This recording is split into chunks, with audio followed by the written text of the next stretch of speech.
Welcome back to Exploring Dharma with Shama. I'm your host, Shama Tucker, and I'm thrilled to bring you Vinita Rashinkar again.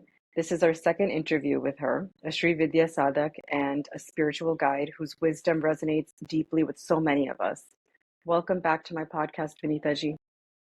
Shri Matre Namaha. Sri Matre Namaha Shama. Thank you once again for this opportunity to share the wisdom and the knowledge of the Divine Feminine with anyone who's tuning in for this. Thank you. It's my honor. Thank you so much. And in this episode, we'll build on our previous discussion, diving further into the emotional and transformative aspects of Sri Vidya teachings. So I'm so excited to start this conversation with you, Vinita ji. So let's just dive right in. I know that one of your teachings in one of your books actually centers around the Lalita Sahasranama. Can you touch upon what that is, as it is said to encapsulate the essence of the cosmos, weaving together the seen, the unseen, the gross, and the subtle? How does meditating on the thousand names of the Divine Mother help an individual transcend duality and experience the ultimate unity of existence, especially in the midst of life's complexities and challenges? In spiritual sadhana, in our Sanatana tradition, there are two ways in which we approach the practice. On the one hand, we have something called the mantra japa, which is you just pick, or your guru gives you, or whatever is written in the texts, a couple of bija mantras. So now bija doesn't necessarily have to be one single syllable. So while sa is a bija, so is hreem or shreem, right? But these essentially have a vibration, a frequency, and a potency all of their own. So these bijas are strung together to be chanted repeatedly, which that process is then known as mantra japa. And on the other side, you have what are the stotras, which are the songs of praise. You could call them like the hymns of praise, which are written in keeping in mind the Ishta Devata, that is, keeping in mind the specific deity that we are addressing. So, for example, you have Shiva Tandava Stotram for those who are followers of Shiva. So, you have for every deity, you have a certain set of stotrams. Like for Vishnu, you have the Vishnu Sahasranama. I'm listing out the far most popular ones. And for Devi, we have the Devi Mahatmya, which is very prevalent in the north of India. And in the south, we have what is called the Lalita Sahasranama. So Sahasra meaning 1,000, but it doesn't mean exactly 1,000. It just points to infinity, to numerous names that actually enumerate the qualities of the goddess Lalita, who is the presiding deity of Shri Vidya. So these 1,000 names, the first name starts with Shri Mata, which gives her the highest position of that of the creator, because the mother is the creator.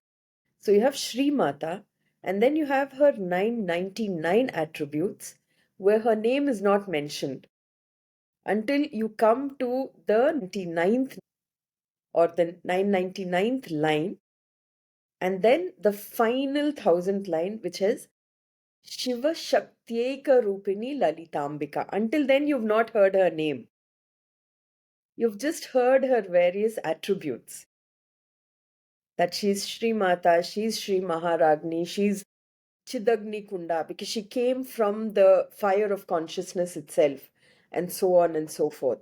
And eventually, it is almost like the veil is lifted, and her name is given to us as Lalitambika. And what does Lalitambika mean? What does Lalita mean?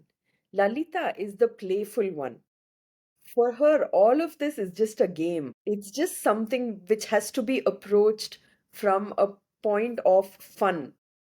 Because it's said in the Lalita Sahasranama itself that Unmesha Nimishotpanna Vipanna Bhuvanavali, which means that in the blink of her eye, In the moment it takes for her to blink, she can make and break universes. She can create and she can dissolve. So it just points to the fact that this is for her just fun. So who are we? Merely, her products, her creation? Who are we to take this so seriously and, to act as if the heavens have descended upon us? I think the whole moral of spirituality, especially in the Shri Vidya tradition, is to take the whole process lightly, not become too deadpan, not become too serious about anything. So, in the simplest way possible, the Lalita Sahasranama reminds us of this reality that, you know what, just enjoy this embodiment that you've been given for this moment, because we don't know what's going to come. Because she is all encompassing in a way, and she will protect you through everything. So just surrender to her and just watch the fun along with her. That's such a beautiful description. But I'm wondering because you mentioned that her name means play, and this is all fun, of course. How, like, when we're confronted with tragedies and poverty, how can we reconcile the existence of such darkness with the belief that, it's just a play? And in in this situation, how can we reconcile those two?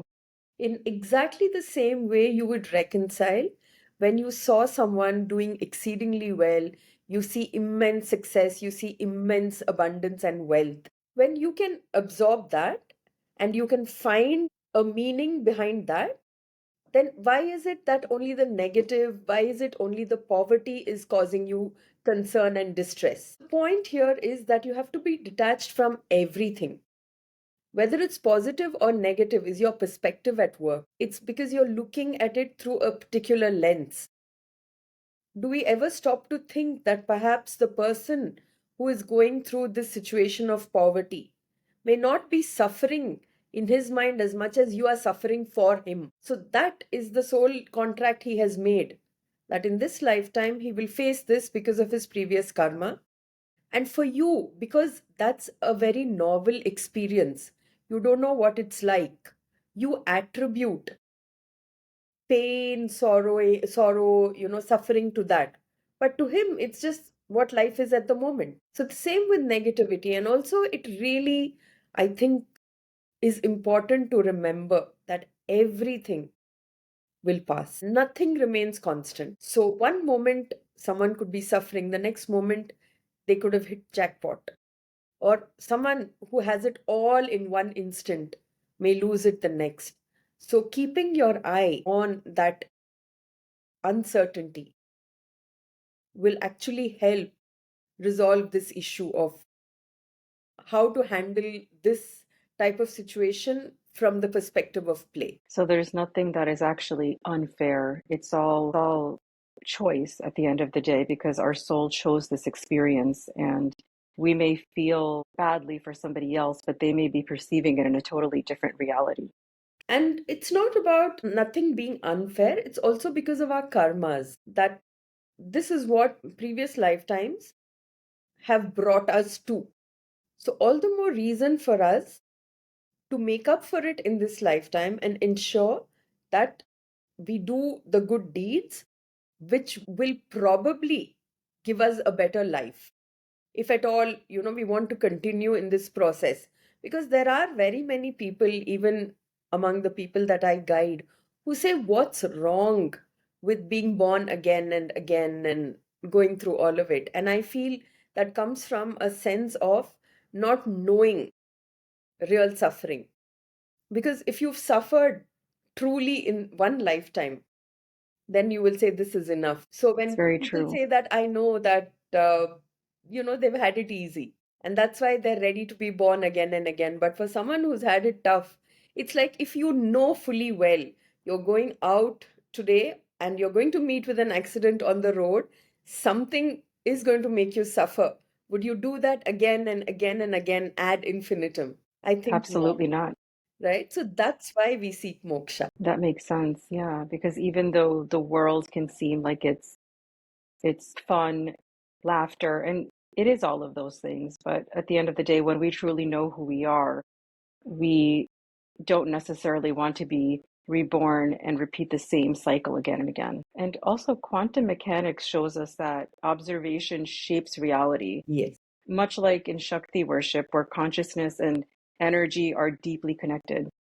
How do you see the relationship between the quantum field and Shakti as the force that brings potential into form? With Shri Vidya particularly, it is said that Shri Vidya begins where current quantum physics ends. Because in a way, Sri Vidya is all about quantum mechanics.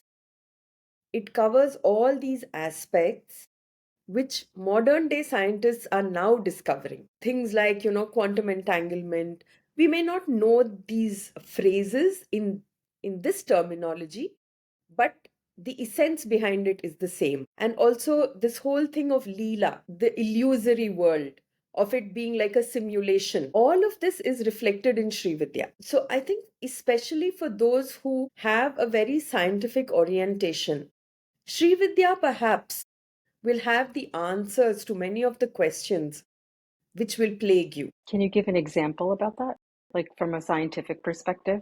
So let's just take the example of Leela itself, of Lalita, because Lalita comes from the word Leela, the play.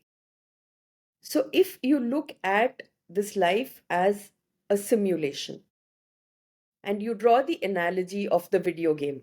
So the video game, what is the creator of the video game doing? He's putting challenges before you and he expects you to overcome these challenges using your intellect, using practice, using whatever skills you have at your disposal so that you move to the next level, you gain enough points and you progress forward. And you come to a point in the video game where you sit back and you say, wow, the guy who created this was a genius. And at that point, it's game end. And it's the same with this life as well, because all our creator wants is for us to acknowledge his genius, the intelligence of the creation itself. And the moment we acknowledge that, there's no difference between the Paramatma and Jivatma. So this, the Tirodhana, which is the veil of ignorance, is removed and you acquire the Anugraha, the grace of this divine intelligence, and you become one. So that's essentially Advaita Vedanta itself, right? That's the teaching of Advaita Non-duality. Vedanta, that there's no two, it's just one. But it takes us some time to understand what this oneness is that we are referring to. So, since there is oneness, does that mean that all of us are individual and unique, or does it mean that we're all the same? We're all the same in essence, but we come with individual and unique karmas.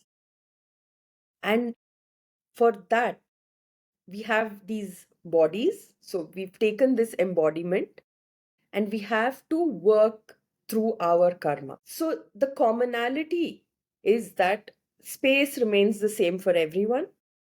Space in terms of how the universe exists in creation. Time remains the same, although time is a human construct. We all experience time as past, present, and future. We all experience time through the three states of waking, dreaming, and sleeping. But the one thing where we differ is your experience of life versus my experience of life, which in quantum physics is called qualia, which is something that you will never be able to share with anyone. It's like how you perceive the color red. I might be perceiving it as blue, but there's no way I can explain it to you that way. Or how you It's taste chocolate, subjective. how will you explain it to me? So that is what is individual, that is what is personal, and that is something that you cannot really, you don't have that in common with everything else. But overall, the overarching imagery remains the same for everyone. Does that make sense? It makes sense. It makes sense. Thank you for that explanation. And I'm just going to detour just a little bit and focus on a topic about women that a lot of us have. Women today feel compelled to embody masculine traits, especially when they lack support from provider type of men. How does this imbalance affect their Shakti energy? And what advice would you give to help women restore harmony in their lives? Unfortunately, this is a battle that women have had to come, be face to face with at all points of time through civilization. Because as a woman, her primary role is that of a mother, is that of a creator, which means that there are fights which she has to always be engaged in to protect her progeny, to protect her offspring.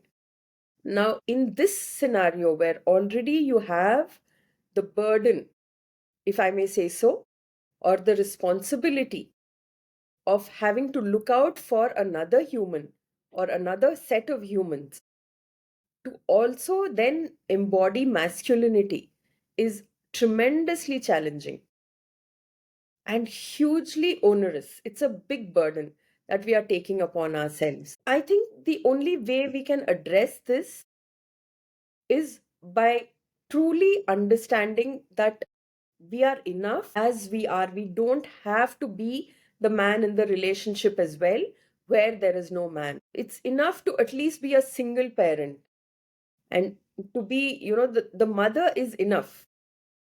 You don't have to really, be both parents. You can't give the child all the qualities of both the parents. A child really only needs the love of the mother for him to be nurtured and nourished.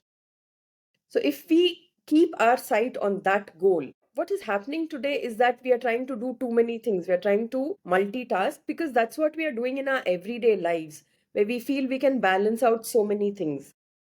So, that throws everything out of whack. If we just focus on one thing and do that well, then that is sufficient. That love is enough. That confidence that you're pouring forth into raising your offspring is enough. The child will not feel the lack. But we, in our lack of faith that we are enough, are also trying to be men, playing the role of the father in the relationship. I know I've narrowed it down a little bit, but I think this same analogy can fit every situation, even at the workplace. Recently, Mark Zuckerberg said that, we need more of the masculine energy at work. And that really shook me because I thought we already have so much of it at work. What is he even saying? But I think his reference was different. His context was perhaps different, but it does raise the question of what in the man's mind is the feminine energy all about in that case.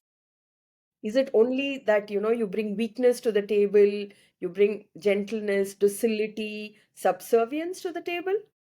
And even if you do, what is wrong with that? Does it not make a situation far better in some ways where there is not just aggression, there is not just conflict, there is not just, heated debate, but there is space, time, and calmness for true discourse to happen? And in terms of the duality of masculine and femininity, where women are seen as doing it all currently, what is the right balance, like when it comes to working and nurturing? Because it seems like there is a great imbalance right now. It's very personal, Shama. It really boils down to the individual at hand.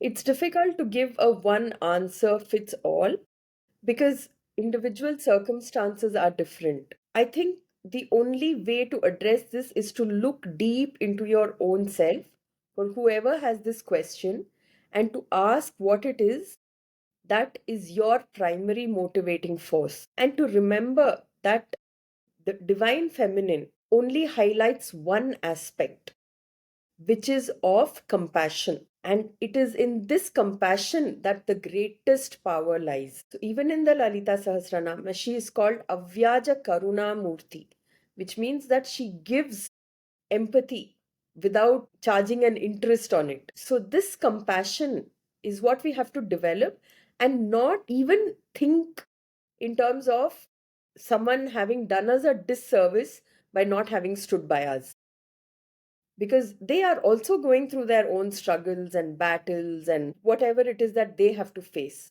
So we bring the empathy to them as well. And not, this does not, it is not a lame game that we play. Right. We still use our discernment when we are giving empathy, but at the same time, we also extend it to ourselves too. To ourselves and to the people who have not lived up to our expectations. Simply because they are doing what suits them at this point of time, it really has nothing to do with us.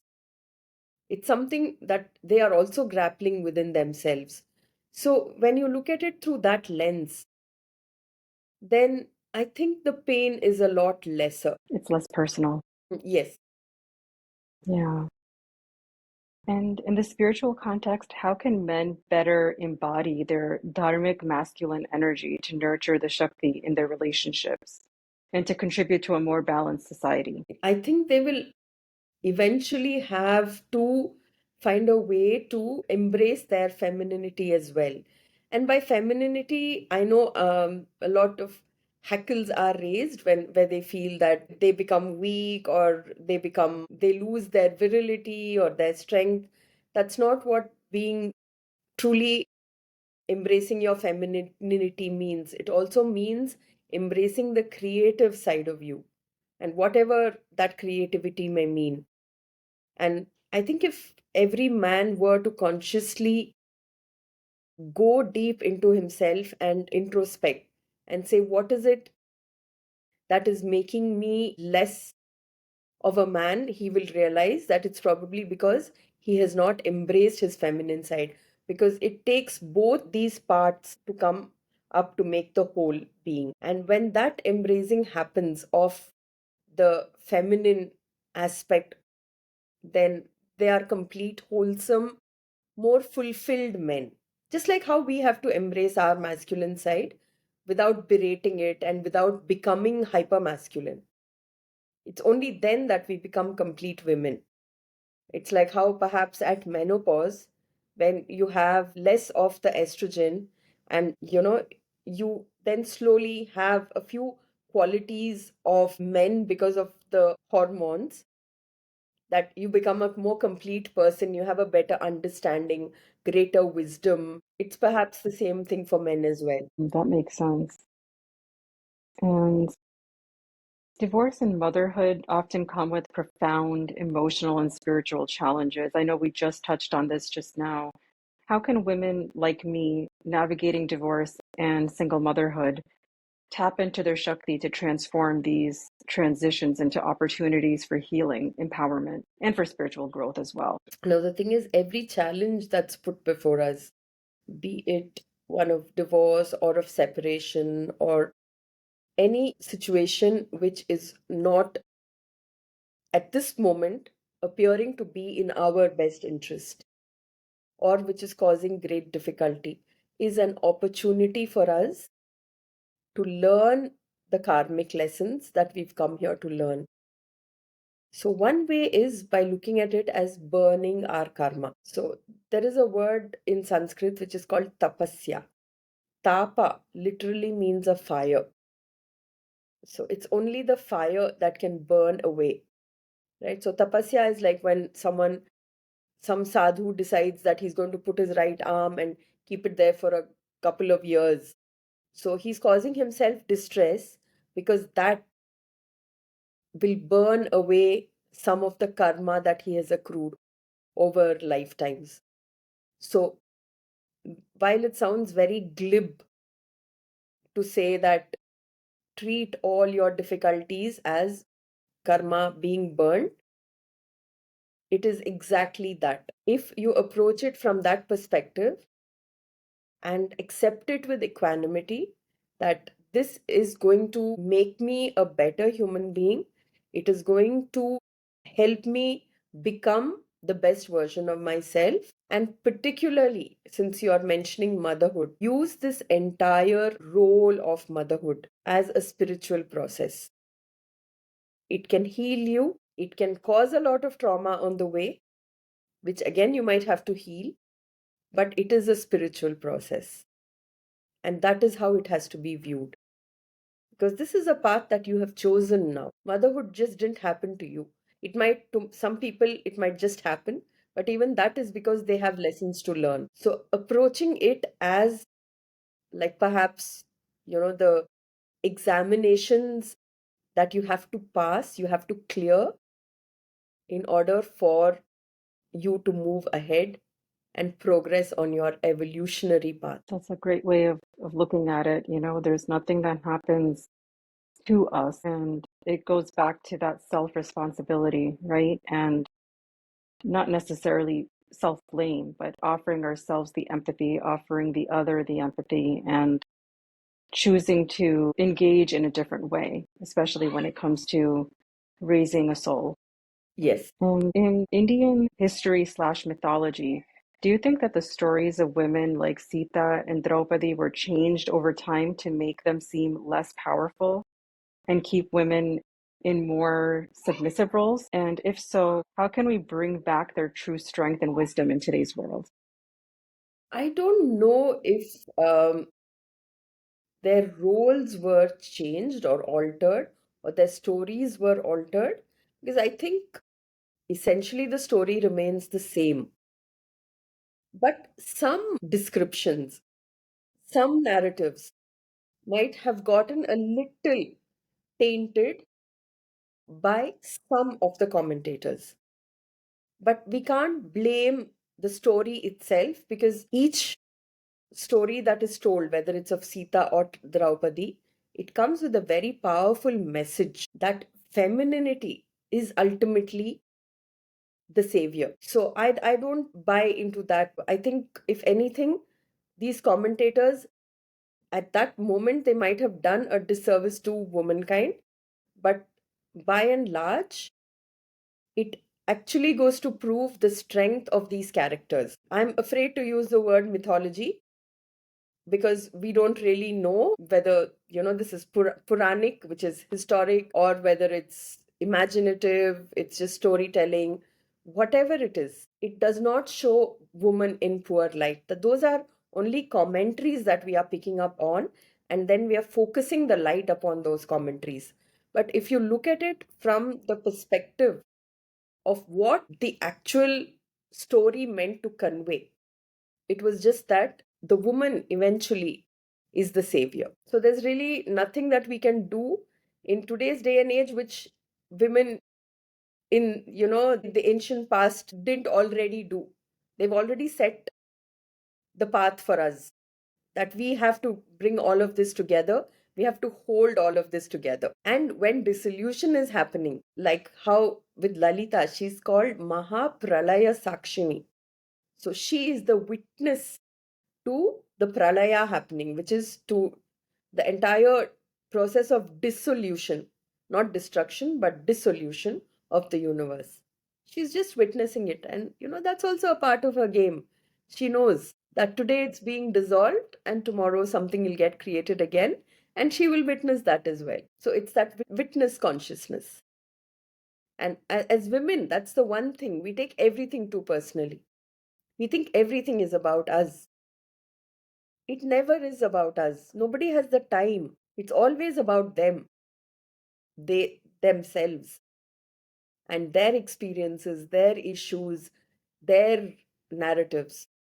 So if we stop taking everything personally, 99% of our problems are solved. Yeah, nobody thinks about us as much as we think about us. Absolutely. And can one truly love another unconditionally, or is all human love inherently conditional? Interesting question. I would say, first of all, definition of love, especially if you look at it as romantic love, is very flawed. It's very tainted, and particularly in the South Asian context of Bollywood and walking into the sunset and all of that. Every romantic relationship comes with an expiry date. And don't let Instagram make you believe otherwise. But having said that, I would like to believe that a mother's love is the only unconditional love that exists.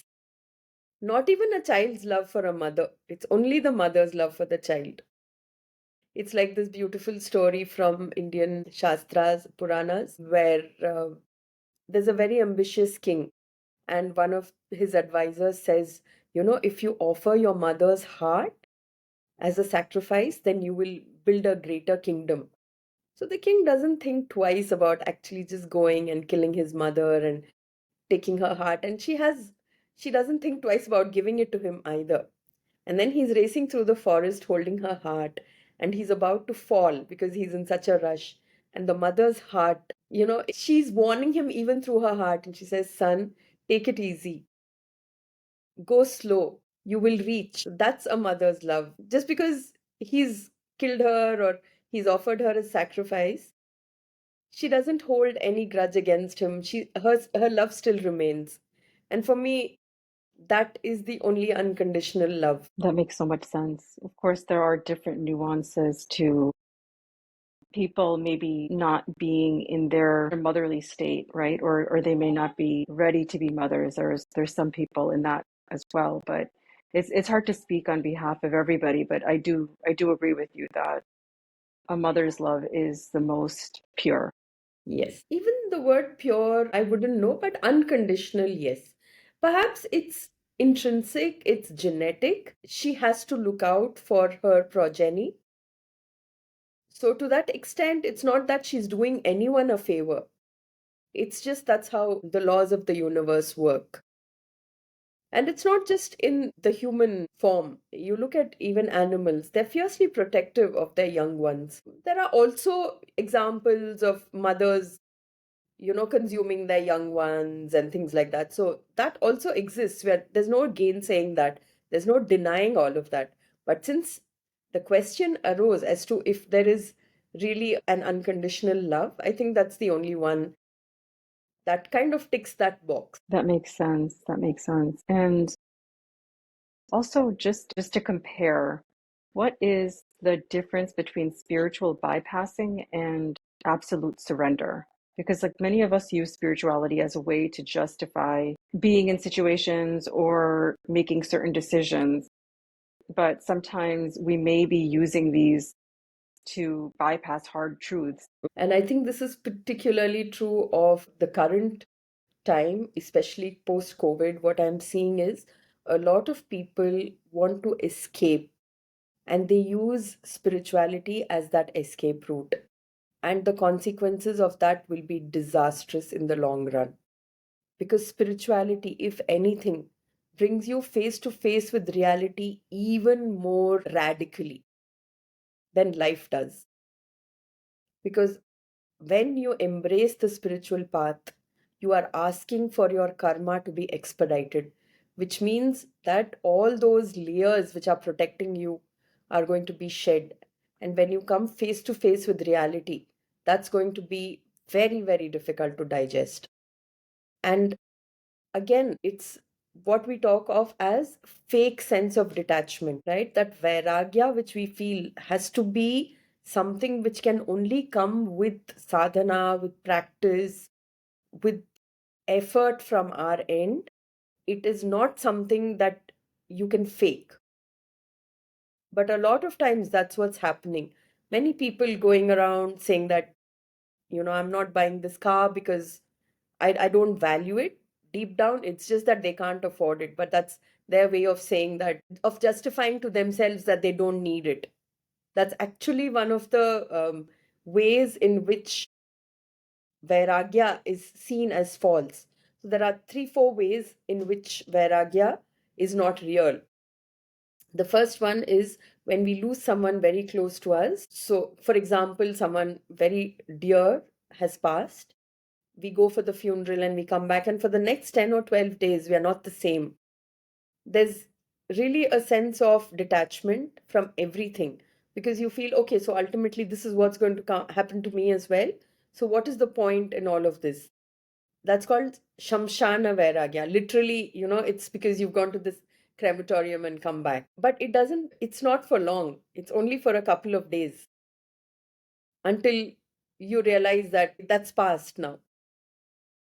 Then the second one is what's called Prasava Vairagya, which again, only a mother who has given birth feels. She's gone through all of these 9 months and she's gone through the difficult process of labor, and now she has postpartum depression, and she's going through all of this, and she's thinking, what is the meaning and purpose? And there's a sense of detachment, which in today's day we call as, postpartum depression. They didn't have that term. So, but that again is transitory. After a point, you stop thinking about that and then you go on with everyday living. The third one is called, it's monkey dispassion. It's what spiritual, gurus, leaders, so called spiritual, thought leaders, they practice, where they say, I'm totally detached, but I will only travel in a Rolls Royce. So it's like a very fake dispassion, which is only to bring attention to the fact that you are detached. And then the final one that we spoke about is the one where you know that for some reason that thing is out of reach. So, for example, there's a young chap who's in love with a girl, but she's not responding. So he says, I don't even care for her. So, in a way, he's creating that dispassion, that detachment, simply because she's out of reach. So, these are the four kinds of dispassions that you should keep away from. And look for a true dispassion, which is true detachment from everything, where you own everything, but nothing owns you. It's not that I don't like that Prada bag.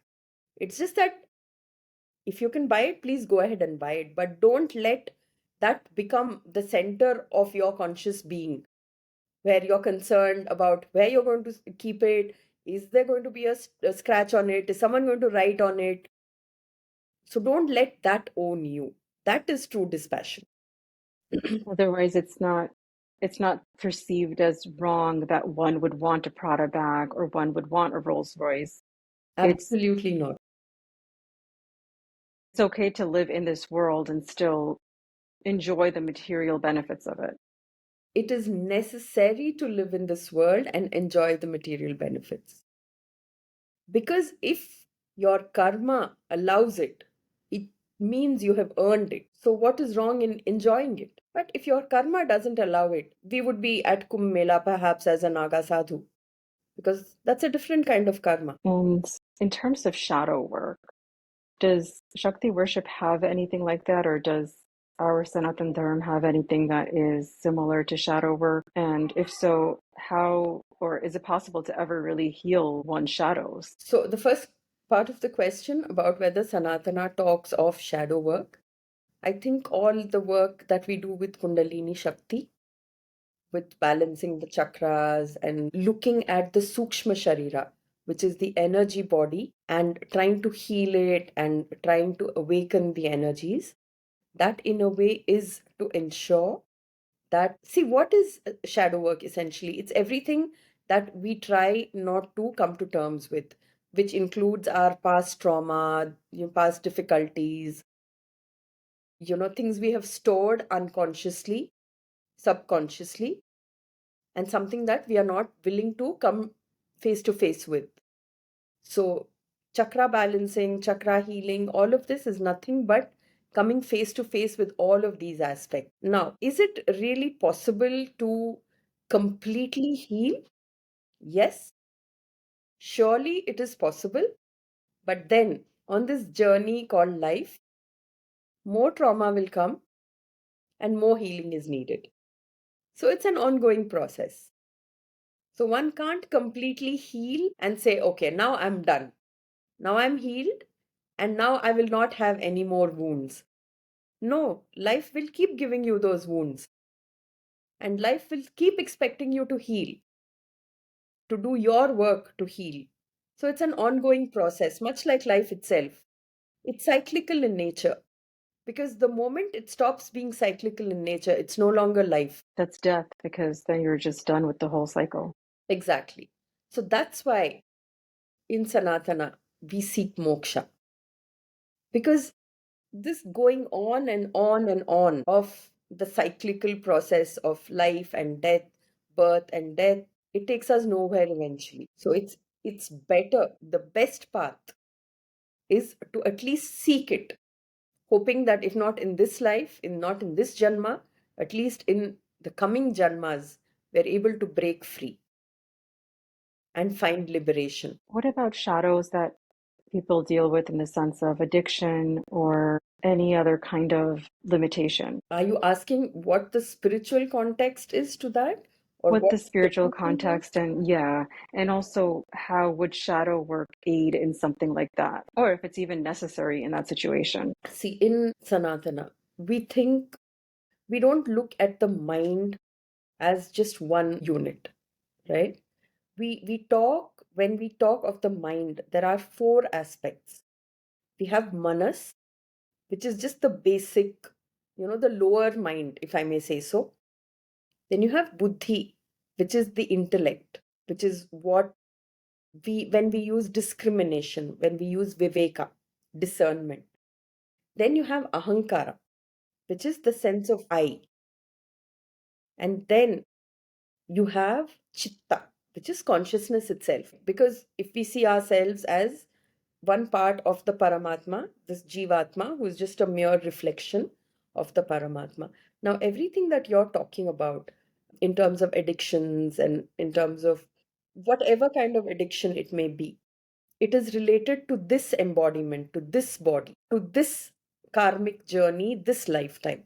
Probably it is an outcome of something from a previous lifetime which has left an imprint.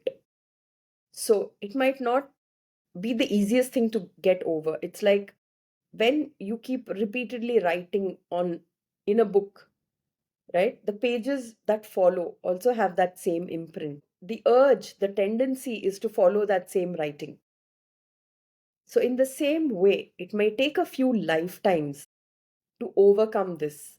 So, this was not something which came about instantaneously, and it will not go away in one lifetime. So, if someone is a compulsive gambler, for instance, it has happened before, and asking him to give it up in this lifetime is not going to work because he has to live through and burn through all of that and perhaps keep reducing progressively until a time comes when he is no longer doing it compulsively.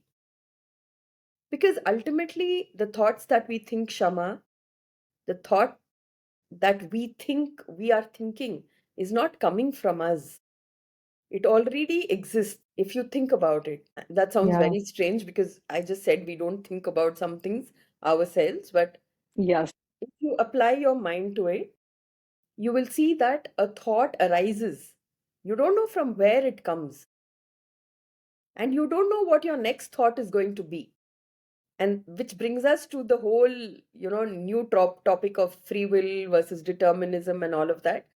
But if we understand that many of the things that we are drawn to, that we do compulsively, may not necessarily be of our own doing, does not absolve us of the responsibility, but we have to point to how Sanatana approaches it.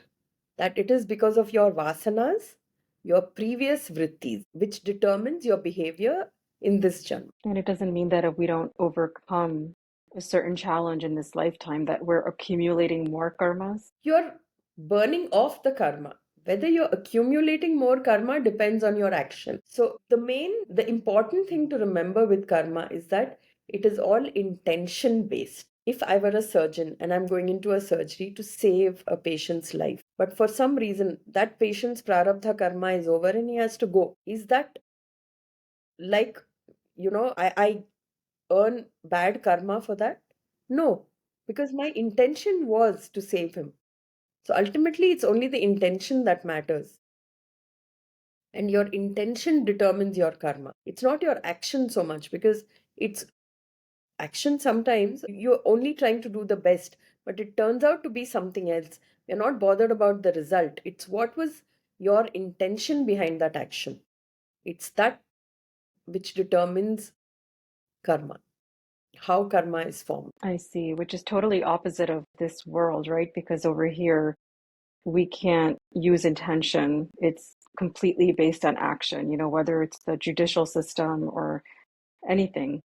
It's more so, there's a quote, I think, that the road to hell is paved with good intentions. I think, yes, I see your point, but there has been a lot of understanding in the West, also, through the works of people like Sam Harris and Dan Dennett, to review the judicial system, to bring this aspect of actual intention not being set by the individual, because there is no such thing as free will. Everything is out of cascading effect. It's because of what has happened in the past that the present is taking place. We don't really have any control. I think there are voices in the West as well who are trying to bring this, but it will cause widespread anarchy. I think that's the reason why it's kept under wraps. Because the moment you say that the person who committed a rape or a murder cannot be held absolutely responsible for it, then who do you hold responsible? You can't allow these kind of things to happen in societies where it's important, it's above all, security, safety is most important. That's true. That's why we have these laws in place, and it's it goes completely beyond any scope to say, well, what was your intention? What was this? And so that's why it's more so on an energetic level. Yes. And last question, Vinita ji, in terms of self-actualization, if we are self-actualized, is there any need for external worship? Not at all. These lines very clearly indicate that there is zero action required from external manifestations of what we are doing. You don't need to offer flowers, you don't need to do puja, you don't need to do mantra japa, as long as you internalize the energy of the divine intelligence. But that's easier said than done. In order for you to internalize it, first you have to become familiar with it. And that familiarity only comes with ritual, with worship, with sadhana, with devotion. And over time, she becomes part of you. And at that point, no sadhana is needed because you in yourself are the sadhana, because now she is within you. So if you look at the enlightened masters, they don't need to do the stuff that we need to do because they have Right. internalized it. The Sri Yantra is not any different from who they are. They have it, so do we, in every atom of their being, but there, in them, it's activated. In us, it's not activated. The same with Mata, they've given her a space in their heart. We have the space, but we've not yet allowed her to take residence there. So Yes, that's true. you're absolutely right in saying that when we reach that point, then external worship of any kind becomes completely unnecessary. And it's some people may try to bypass it. I think a lot of the new age way is completely jumping from I'm not a body, I'm the soul, or I am Shiva, I am Shakti. But you can't realize that if you don't take certain steps first, right? You can't realize that because you have chosen this embodiment. And this embodiment only recognizes Nama Rupa, name and form. So while we acknowledge that we are all spiritual beings on a physical journey in this body and not physical beings on a spiritual journey, it's necessary to understand that we need this body to come to terms with the fact that we are those spiritual beings. So, is it ever possible to come to that conclusion in a lifetime that I am the divine, I am Shiva? Yes. A couple of ways. If you have very good karma from your previous lives, young children, sometimes as young as 5 or 6 or 7, they recognize the divinity in themselves. We've seen many examples, even Adi Shankaracharya, or even in Buddhism, some of the Rinpoches, they know that. They already know that they are divinity themselves. The second way is when a spiritual guru recognizes it in you. He sees some quality in you which you are not able to visualize for yourself. Or the third is you have a spontaneous awakening. For a variety of reasons, it could be something to do with some molecular dysfunction in your brain or some DMT, which the pineal gland is giving out. God knows what. I'm just making up these things, but I'm saying that it's possible that you have some kind of spontaneous awakening and you suddenly realize that you are that intelligence. It's definitely possible. And do you have any mantra or phrase that one can use to remind themselves that they're more than this human form? I think more than that, it's there is one stotra from the Markandeya Purana which helps us to actually overcome all these challenges which we face on a regular basis. See, the main problem is that when we knock on the door of spirituality, we find a lock. We have to find the lock first. Sometimes we feel we are already armed with the key, but you're not finding the lock. So that's why this stotra is called the Argala Stotram. It's almost like a lock, right? So, and the refrain of this stotra is Rupam Dehi Jayam Dehi Yasho Dehi Dvisho Jahi. So the point is that instead of using all these Western affirmations, why not try something which is time tested, which is ancient, which comes from our own dharma?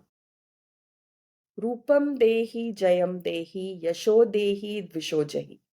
In a way, if I will break it down for you, if you are able to get these things, if you are able to say these positive affirmations to yourself, then it actually makes your journey a lot easier because first you're asking for rupam, which is beauty, not just physical beauty, but the aura of divinity itself. Jayam, which means Vijaya, victory over everything that we come face to face with. Yasho, meaning Yashas, success in every endeavor. And Vishojahi, meaning that which is not for us, the negativity, let us just drop it. Let us leave it behind. I do not know of any other affirmation which is as pithy and which is so all encapsulating as this and supremely And powerful. You this is keep saying from it. the Markandeya Purana. Sorry. Yes, it is from the Markandeya Purana and it is called the Argala Stotram. Okay. I will link to it. And I know I said last question, something came to mind that it's easy to compare two people, whether it be a homeless drunk on the street and compare to a monk in the Himalaya, and consider the monk in the Himalaya to be more spiritual or more spiritually there, Yeah, right?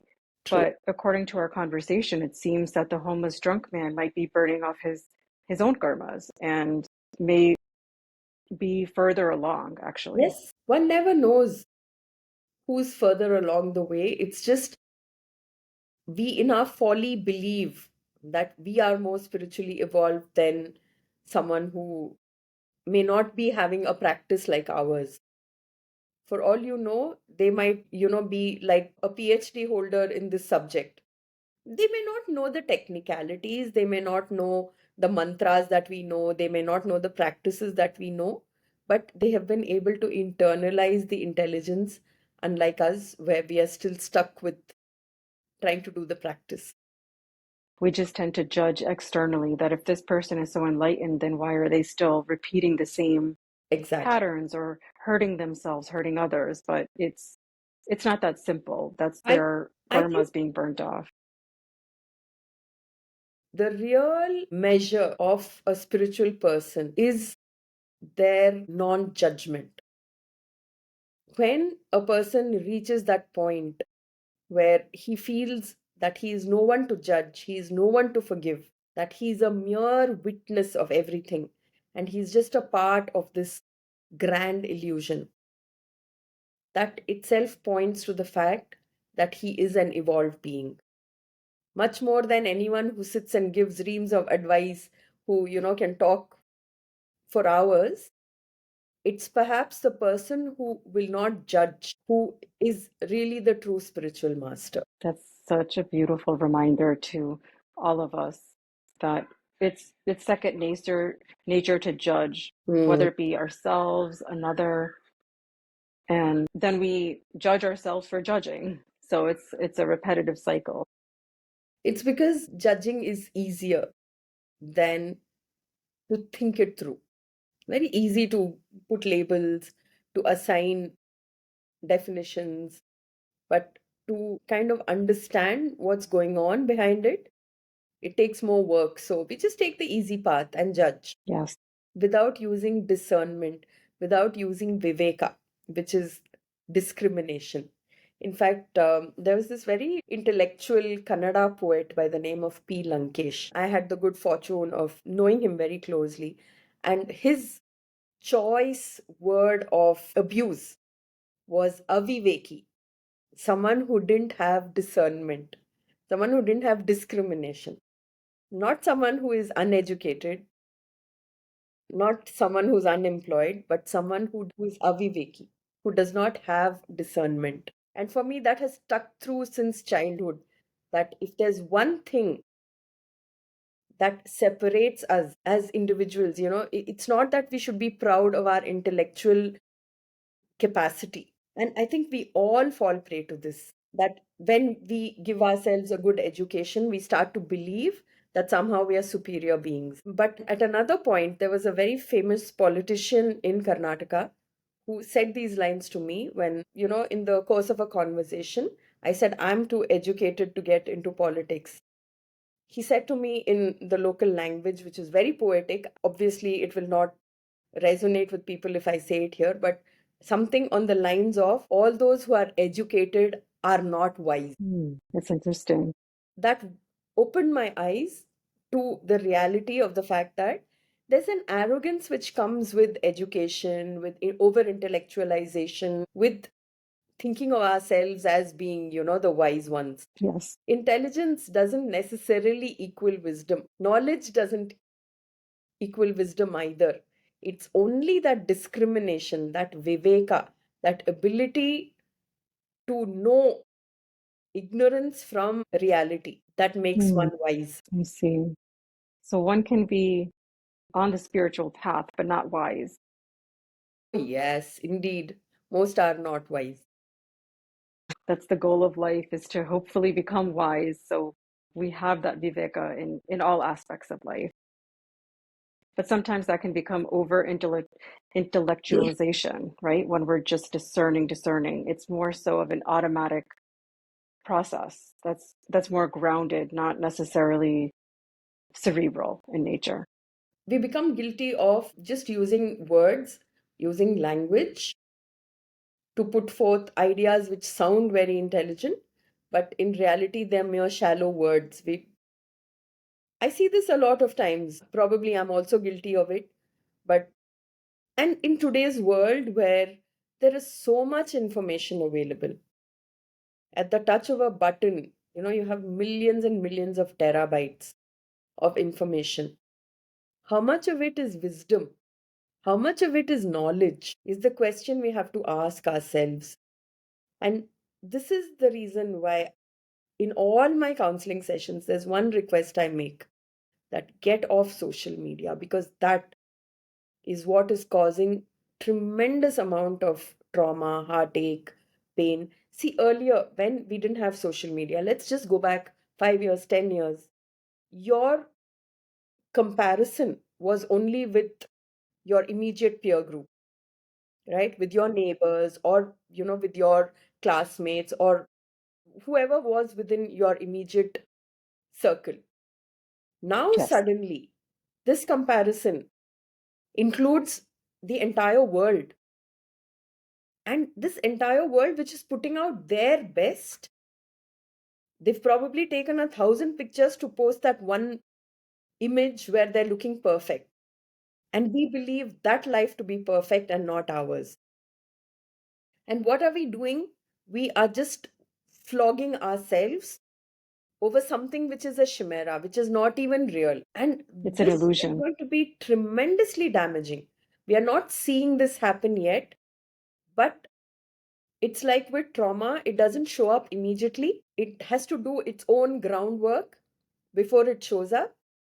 And for all those people who today are so enmeshed in this world of social media, 5 years down the line, 6 years down the line, the damage that it's going to do to their psyche, I dread to think of it. It's going to Yeah, be it's very, really very. sad. And the power that social media has on people is just like it has a hold on all age groups. I noticed it's not just children, it's all age groups. It's, I'm not even thinking of children really. I mean, I'm hoping that parents keep their children off the screens, but Yes. this is even for grown ass adults like us. We have no control over doom scrolling. We are just, for hours on end. I see people around me when I'm traveling, I'm just looking in the airport and I see everyone is lost in their phones. One single individual in that entire lounge who's actually taking a moment to put his phone away and to see what's going on in life. Everyone has become walking zombies. Absolutely that. Yeah, and that's because we all lack that viveka. This is when we use it, this is when we don't use it. It's just it consumes us, so it's become an addiction. Right. And I think a Yeah, greater addiction humanity has not seen. With it's with very new. it's new and it's all encompassing. And I think it's going to be very, very destructive. Oh yeah, yeah. Because if you think about how much control it has, somebody gets a like or some kind of reaction on their photo automatically makes them feel good. It makes them feel worthy. They assign value and meaning to their lives from this one like. It's a dopamine hit. So, what happens when you don't have that hit anymore? You're going to go into a depression, and that is going to spiral into. I think we are going to see this very soon when, suicide rates already are at an all-time high. They're going to get even higher simply because now we are comparing ourselves with the universe at large, where earlier it was just your own peer group. And Yes. that's not going to play out well. If Yeah, on a anything, grand scale, it's not meant to last. but there appears to be this feeling that social media is the future. And sometimes I feel it's unfair. If you look at it, there are certain really talented people who can write so well. That's all they've done all their lives.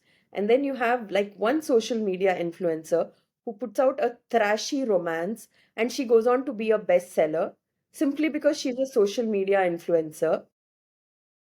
It becomes very unfair to the truly talented people. Yes, or a karmic type of thing, right? Even that is karmic, I agree. When we look at it, you take a seat back and you say, oh, witness consciousness. But on the surface, the immediate reaction, this is judgment. I'm just being judgmental here. The Yes, truth, yeah, the truth is that it is unfair, yes. right? At some level, that even the person who has spent 15 years perfecting his craft of writing his book had not even 200 readers, Hmm. and someone who, first time she's writing a book and she has sales, running into a few thousands. It's a bit unfair. Yeah, And then, yeah, you can say it that is. perhaps it's karma at work. She probably Yes, but deserved the success. it is unfair, like you said, if somebody puts their whole life's effort into a craft, into learning something, and for somebody else, it's just they're not taking it as seriously, but it manifests into everything that the other person wants. It can be perceived as unfair. Yeah. Vinita ji, thank you so much for sharing your wisdom once again and your presence. Your insights are deeply, deeply profound and enriching, and I really appreciate the time that you spent in discussing all of these topics with us. Thank you so much, Shama. It's always a pleasure to speak with you. And I look forward to more such conversations and spreading the light of Devi, talking about divine feminine, and seeing how we can make a small difference Yes. In a world which is beset with so much of this hypermasculinity, this toxicity, the wokeness, all of that. If we can do All our of that. bit, Yeah. then let's That's the work goal, towards that. Yeah, thank you for shedding awareness on this. Otherwise, we'd be stuck in the same crap all the time. So this is actually shedding and illuminating. It is shedding a lot of the Maya away, and it's illuminating like the light that exists within us as well as in the world as well. Hmm. Thank you so much, Vinita ji. Thank you, Shama. Wishing everyone who's listening an abundance of all things enriching in 2025 and beyond, and seeking blessings from the universe for everyone. Shri Matre Namaha. Shri Matre Namaha. Thank you.